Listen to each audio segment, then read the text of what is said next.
Assalamualaikum warahmatullahi wabarakatuh. Perkenalkan, nama saya Zirah dengan NIM 2020012104, jurusan Pendidikan Bahasa Arab Fakultas Tarbiyah dan Keguruan Universitas Islam Negeri Alauddin Makassar, alumni Madrasah Aliyah Swasta Muhammadiyah Sani. Bismillahirrahmanirrahim. Assalamualaikum warahmatullahi wabarakatuh. Perkenalkan, nama saya Muhammad Qadri Al-Fatsi dengan NIM 202001210022, mahasiswa program studi Pendidikan Bahasa Arab pada Fakultas Tarbiyah dan Ilmu Keguruan. Alhamdulillahi wa kafa, wassalatu wassalamu ala ibadihil mustafa wa ala alihi wa ashabihi ahlil wafa.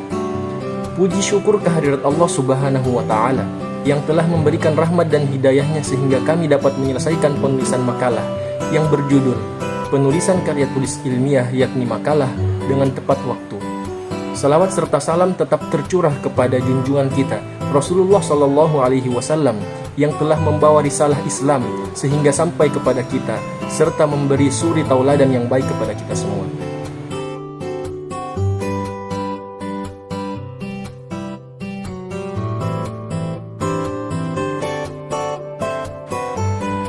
Insyaallah pada kesempatan kali ini saya akan memaparkan beberapa hal mengenai penulisan karya tulis ilmiah, yakni makalah. Yang pertama, pengertian makalah. Menurut Kamus Besar Bahasa Indonesia, definisi makalah adalah suatu karya tulis ilmiah, pelajar atau mahasiswa sebagai laporan hasil pelaksanaan tugas sekolah atau perguruan tinggi. Kemudian pada definisi selanjutnya, makalah didefinisikan sebagai tulisan resmi tentang suatu pokok yang dibacakan di muka umum di suatu persidangan dan sering disusun untuk diterbitkan. Makalah juga dapat diartikan sebagai suatu karya tulis ilmiah yang bersifat formal sehingga harus memenuhi kaidah ejaan yang disempurnakan yang baik dan benar. Baiklah, bismillahirrahmanirrahim. Saya akan melanjutkan ke materi yang kedua, yaitu fungsi makalah dan jenis-jenisnya. Fungsi makalah itu sendiri, yang pertama, mampu memudahkan kita dalam penyusunan suatu karya tulis ilmiah dengan baik dan benar. Yang kedua, mendapat sumbangan pemikiran berupa konsep praktis dan teoritis. Yang ketiga, memperluas wawasan ilmu pengetahuan. Dan yang keempat, bermanfaat dalam hal pemecahan masalah dan perkembangan konsep keilmuan. Baiklah, selanjutnya adalah materi tentang jenis-jenis makalah. Jenis-jenis makalah itu ada 3. Yang pertama, makalah dedukatif. Makalah dedukatif adalah makalah yang membahas tentang masalah yang berdasarkan kajian teori yang relevan. Yang kedua ada makalah induktif, yaitu makalah yang membahas tentang masalah apa saja yang dapat dari lapangan yang masih relevan dengan pembahasan yang ditulis berdasarkan data empiris yang bersifat objektif. Yang ketiga adalah makalah campuran. Makalah campuran adalah makalah yang gabungan makalah dedukatif dan makalah induktif, yaitu ditulis berdasarkan kajian teori dan berdasarkan data empiris.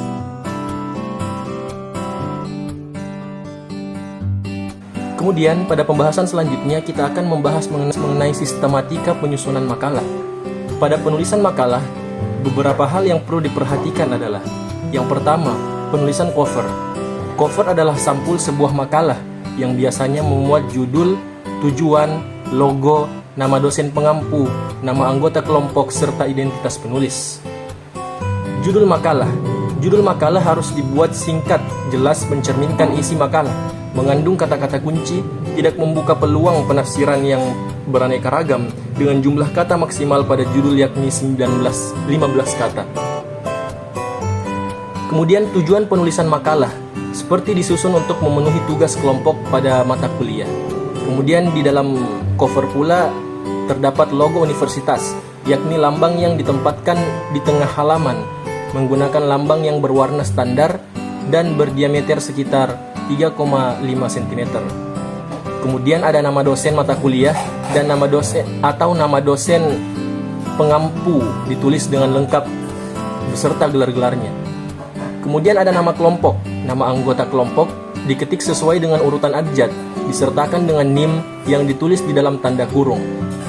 Nama prodi, fakultas, dan nama universitas tidak boleh disingkat, harus ditulis secara lengkap, misal pendidikan bahasa Arab, fakultas tarbiyah dan keguruan. Kemudian tahun penulisan makalah. Pada halaman selanjutnya, terdapat pula abstrak.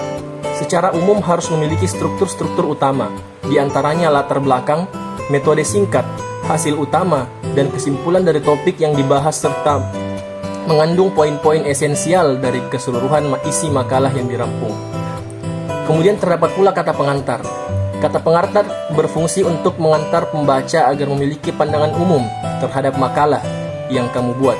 Berisi ucapan rasa syukur penulis atas selesainya makalah yang ditulis, seperti ucapan rasa syukur kepada Allah Subhanahu wa Ta'ala, kepada dosen pengampu, dan kepada semua pihak yang membantu dalam penyusunan makalah. Hal yang perlu diperhatikan dalam penulisan kata pengantar diantaranya, jangan menuliskan kata pengantar terlalu panjang. Jangan memasukkan ucapan terima kasih kepada banyak orang yang dikenal, cukup ucapan terima kasih kepada orang-orang yang benar-benar membantu. Kemudian jangan pula menggunakan gaya bahasa yang casual atau non-formal. Kemudian selanjutnya daftar isi. Daftar isi merupakan bagian dari makalah yang memuat halaman dari judul maupun subjudul makalah yang dibuat serta sebagai keterangan untuk memudahkan pembaca dalam menemukan informasi tertentu. Kemudian pendahuluan. Pada bagian pendahuluan biasanya terdapat 5 sub-sub, yaitu latar belakang, rumusan masalah, tujuan, metode penulisan, dan sistematika penulisan. Kemudian selanjutnya pembahasan. Pada pembahasan, bagian terpenting dari makalah. Pada bagian pembahasan berisi uraian pokok dari topik yang dibahas. Bagian ini harus sesuai dengan latar belakang, rumusan masalah, dan tujuan yang telah dibuat sebelumnya. Biasanya berisi landasan teori, uraian materi, serta solusi dari suatu permasalahan. Kemudian penutup. Penutup berisi kesimpulan dan saran. Kesimpulan berisi tentang ringkasan dari topik yang dibahas dalam makalah. Kesimpulan ini dapat diambil dari poin-poin penting dan pembahasan yang dibuat sebelumnya. Bagian saran berisi harapan penulis makalah agar makalah yang dibuat dapat bermanfaat bagi pembaca. Kemudian daftar pustaka. Daftar referensi yang digunakan dalam pembuatan makalah berupa berisi judul-judul buku, jurnal, dan informasi yang didapat dari internet. Fungsinya untuk menunjukkan kepada pembaca bahwa sumber-sumber data dan teori dari makalah adalah valid dengan membangun kepercayaan pembaca terhadap keilmiahan makalah.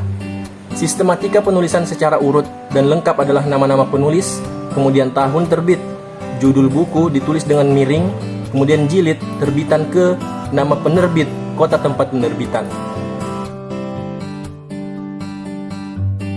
Baiklah, materi yang keempat yaitu tentang teknik penyusunan makalah. Yang pertama adalah tentukan tema. Hal pertama yang harus dilakukan sebelum menyusun suatu karya ini atau menyusun suatu makalah adalah menentukan tema. Hal ini dapat memudahkan kita agar kita dapat mengetahui topik apa yang akan dibahas dalam tema tersebut, serta menentukan tema juga dapat membantu kita dalam hal proses pengerjaan suatu makalah dan keberhasilan makalah. Yang kedua adalah menentukan judul. Setelah menentukan tema, pilihlah judul yang menarik, spesifik, dan jelas agar judul makalah yang diambil itu dapat mewakili pokok pembahasan yang dibahas dalam makalah tersebut. Selanjutnya adalah kumpulkan bahan referensi. Usahakan referensi yang diambil dalam penyusunan suatu karya ini atau suatu makalah itu diambil dari sumber-sumber yang jelas, seperti dari buku-buku, dari berbagai jurnal, dan artikel-artikel yang ada di internet. Yang keempat adalah baca referensi makalah dengan tema yang sejenis. Sebelum melakukan penyusunan suatu karya tulis ilmiah atau penyusunan makalah, bacalah referensi-referensi dengan tema yang sejenis. Misal membaca beberapa makalah namun dari sumber yang berbeda, namun memiliki tema yang sejenis, sehingga kita bisa mendapatkan gambaran seperti apa makalah yang akan kita bahas nantinya. Namun dalam hal ini kita dilarang untuk menjiplak makalah yang dibaca atau menduplikasinya. Yang kelima adalah menulis makalah secara sistematis. Makalah harus ditulis secara sistematis sesuai dengan kaidah dan atau struktur sistematika penulisan makalah. Hal ini dikarenakan agar topik yang kita bahas agar materi yang kita bahas tidak melenceng dari topik pembahasan. Yang keenam adalah penambahan kutipan. Kutipan dalam sebuah makalah bertujuan untuk memperkuat data yang digunakan dalam penyusunan makalah. Kutipan dalam sebuah makalah itu ada dua jenis. Yang pertama adalah kutipan langsung, yaitu kutipan yang dibuat sama persis dengan aslinya dan tidak diubah sedikitpun. Yang kedua adalah kutipan tidak langsung. Kutipan tidak langsung adalah kutipan yang dibuat oleh penulis dengan cara memotong bagian tertentu dari sumber yang didapat dan mencampurkan